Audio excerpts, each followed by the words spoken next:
government, in its continued effort to assist displaced workers in Grand Bahama, hosted a one-stop assistance program for the 70-plus employees of the Hutchison ports who lost their jobs recently.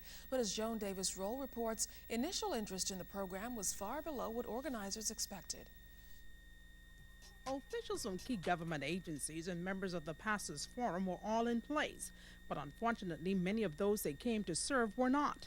Only a handful of the 70-plus terminated employees of the Hutchison Ports Bahamas were on hand at the Foster Pastina Auditorium to take advantage of the one-stop assistance program. Despite the low employee turnout, representatives outlined the various programs and services offered. According to officials in the Department of Labor on Grand Bahama, the terminations by Hutchison Ports Bahamas was done in keeping with the law, but a challenge was issued to employees who may have concerns. Labor conciliator Tasha Bullitt-Roll. It is our understanding at the Department of Labor with this particular exercise that persons terminated were terminated with notice, meaning that they were paid in accordance to the Employment Act or any industrial agreements that may have existed between those employees and their employers. However, at the Department of Labor, we have ongoing services available for you, the displaced workers. And if any of you feel that you were unfairly terminated or your severance package was not in compliance with the law, you are free to come to the department and file a dispute. It is anticipated that as a result of this latest displacement exercise, the need for unemployment assistance will increase. National Insurance Representative Ruby Outen outlined the criteria for those who will be applying. The unemployment benefit does not kick in until after your severance pay has been exhausted. Meaning, for example, if the company, you would disengage and the company pays you a year's salary, National Insurance is not going to pay you any unemployment benefit until after that 1 year has expired. So, for example, if you were terminated January this year, then your unemployment benefit would not start until January of 2013. Meanwhile, officials from the Department of Social Services say they too have been mandated to offer a helping hand. We also offer rental assistance. That is given in the amount of, the maximum is $1,200. That's given once per year. We also offer power and utility assistance. That is paid directly to the companies.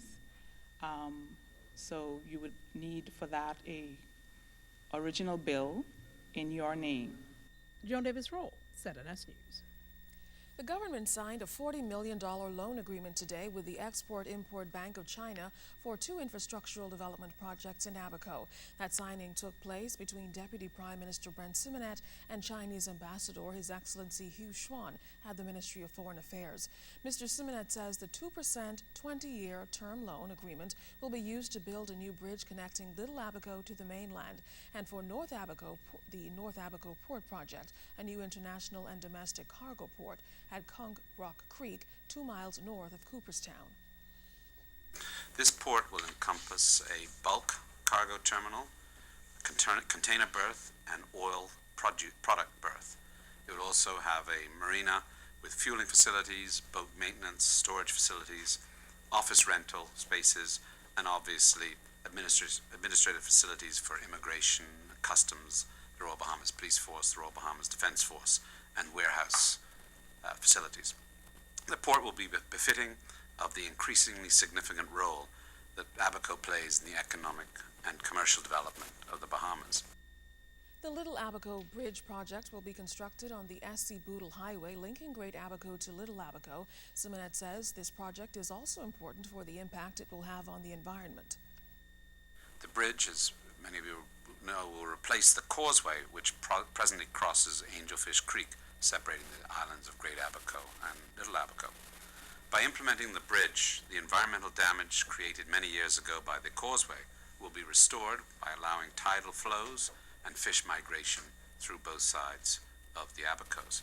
And additionally, the height of the bridge will allow small vessels to pass through, eliminating the need to travel all the way around by sea.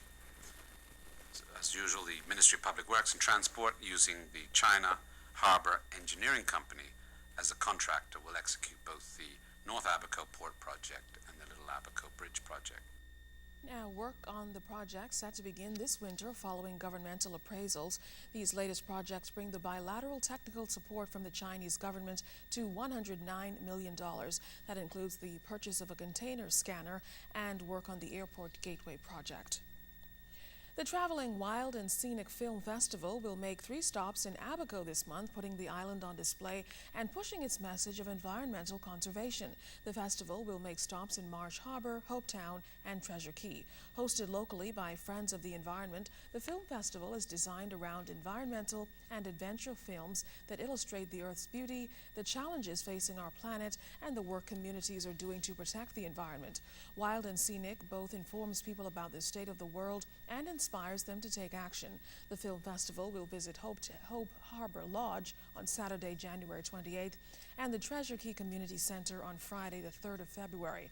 The Marsh Harbor Film Festival will be held at New Vision Ministries on Friday, January 6th, and there will be a slate of films for grown-ups in the parish hall and a special set of films and activities for children. Tourism officials are celebrating since securing another Family Island film credit.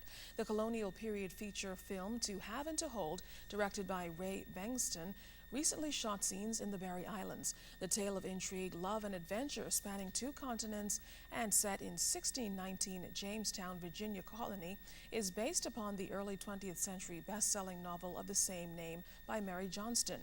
James Richards adapted the book into the screenplay. To Have and to Hold shot scenes at Hoffman's Key, Berry Islands in early December. Well, don't forget to keep those Family Island stories coming. Just drop us a line anytime at finews@znsbahamas.com. We'll be waiting to hear from you.